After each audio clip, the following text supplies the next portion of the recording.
bisobanuye gake kuri software. Iyi ni software yitwa Miracle Tanda.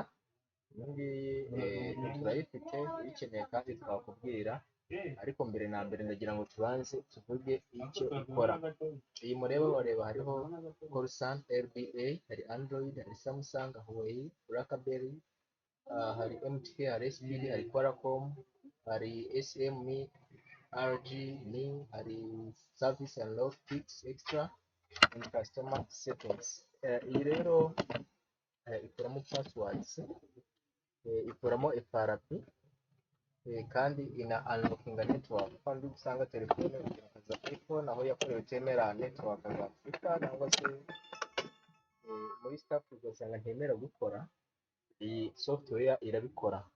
Bwa mbere rero iyo ari telefone ya MTK, kuko MTK rero ishyira ni ngombwa kugira ngo utangire software uzi ubwoko bwa chip cyangwa se CPU.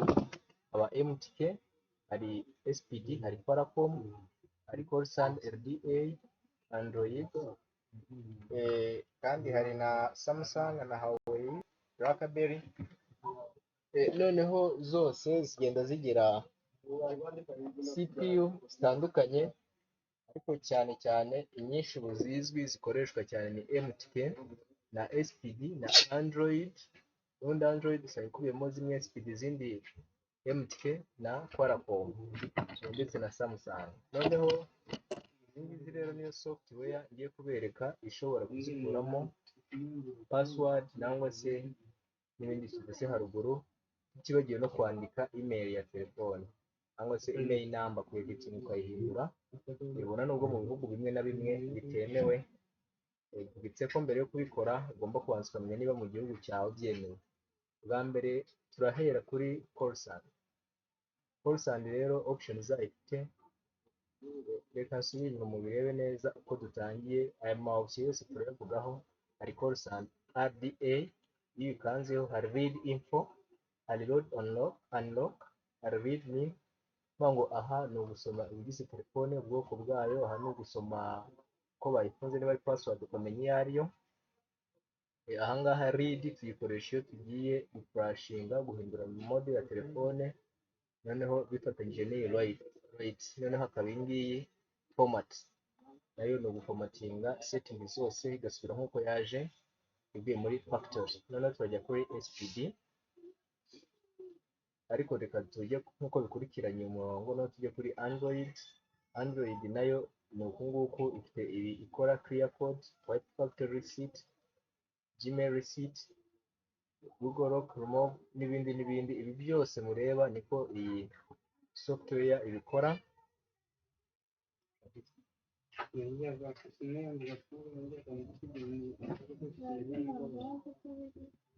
Simu yawe yapfuye ite? Ushaka cyane ejo turayikora. Noneho hari iyi ngiyi RDA twayivuzeho, hari Android twayivuzeho, hari MTK. MTK wa read info, gusoma ibigize telefone tuzagenda tubibereka. Hari LD unlock, IMEI, hari bad factor, clear code, ADB. Ibi byose write nk'uko nabwiye tuyikoresha muri mu guflashinga. Hari na format, unlock sim. Ifite byinshi ntabwo ubu ngubu babivuga ngo birangize, ariko ndagenda mvuga ku n'ingenzi cyane dukunze gukoresha. Noneho hari na SPD. Ariko tukiri kuri MTK, MTK iyo ugiye guformatinga ushyira kuri auto connector, ngo yo yishakira bootloader yayo. Mu gihe ka SPD yo ubanza kumenya telefone igiye guformatinga, ubwoko bwa bootloader yayo ndetse na bootcamp. Noneho dufite na Qualcomm, izi ni za Samsung ariko z'ibicupuri. Izi nazo rero ubundi Qualcomm amusori, Samsung z'ibicupuri ni ahanditse Samsung, naho ahanditse Qualcomm niho habonekamo Infinix zimwe na zimwe original, hakabonekamo Samsung za original. Noneho ariko izo dukunze gukoresha cyane ko nabwiye ni MTK na SPD na Qualcomm. Izi ngizi nizo zikoreshwa cyane kuri ba reparateri. Ubwo rero tugeze kuri SPD, SPD nayo wakora nk'ibyo MTK twabonye, waridi info, load and log, wakuramo FRP n'ibindi byinshi wabikora, ariko yo isabwa kuba ufite bootloader yayo. Kanda ahangaha ugahitamo ubwoko bwa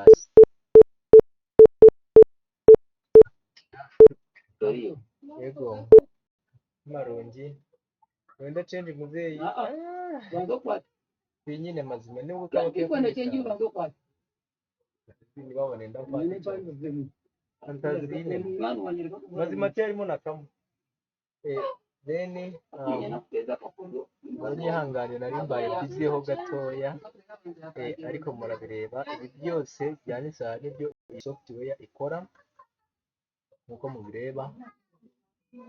Ntabwo tubivuzeho muri menshi, tubivuzeho muri make kuko tuzagenda dushyiraho video zitandukanye zisobanura imikorere y'iyi software.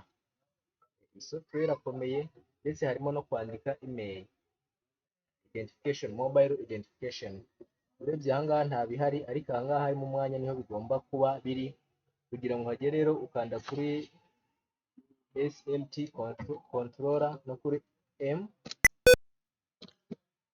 murareba byamaze kuzamo ni write email. Nabwo ukandaho nyine bakakwereka uko urazandika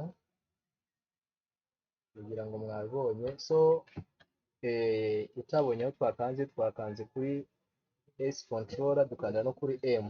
Ubanza kuri S controller, none warangiza ukajya kuri M. Iyo S controller mvuga ni aha handitse STLR, ukanda noneho ugahita ukanda no kuri M. Iyo option yari yihishe ya write email igahita igaragara. So murakoze cyane rero, naho butaha tuzagenda turebera hamwe n'ibindi mu buryo busobanuye bwimbitse. Okay.